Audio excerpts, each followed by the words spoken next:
హే people, ఈరోజు మా abroad హాస్టల్లో బ్రేక్ఫాస్ట్ ఏం పెట్టారో చూద్దాం పదండి. ఈ కప్ ఈ పిల్లలు ఉన్నాయనే కొనుక్కున్నా.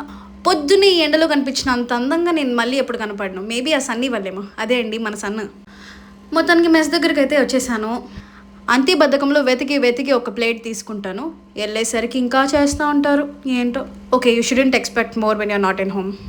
మనకంటూ బ్రేక్ఫాస్ట్కి ఒక స్టాండర్డ్ టైం ఉంటుంది అనమాట. 10కి బ్రేక్ఫాస్ట్ టైం అయిపోతుంది అంటే 9:45కి వెళ్తాను.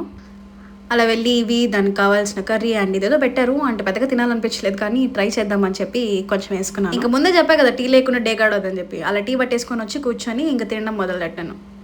ఇంకా మా ఇద్దరికంటూ గాసిపింగ్ టైమ్ అని సపరేట్గా ఏముండదు అనమాట. ఇలా తినేటప్పుడు ఇద్దరమే కూర్చున్నప్పుడు అంతా ముచ్చట్లంతా పెట్టుకుంటూ ఉంటాం అనమాట. ఏదో దేశాన్ని ఉద్ధరించే అంత ముచ్చట్లు ఉంటాయి అనమాట మాకు. మీ ఇద్దరంతా మాట్లాడుతా అసలు టైం అయిపోతుంటుంది అనమాట. 12 క్లాస్ ఉంది, అయినా ఇంకా తాగుతా తింటా ఇక్కడే కూర్చొని ఉన్నాము. ఇప్పుడే చెప్తున్నారు, మీరు ముందే చెప్పాలి కదా. అలా ఉంటాయి మా ముచ్చట్లు. బ్రేక్ఫాస్ట్ ఎటు పోయినా ఎలా పోయినా కూడా ఆ టీని ఎంజాయ్ చేయడం ముఖ్యం బిగులు. అట్ లాస్ట్ క్లాస్కి టైం అవుతుందని గ్రహించి మీకు బాయ్ చెప్పేసాను. బాయ్.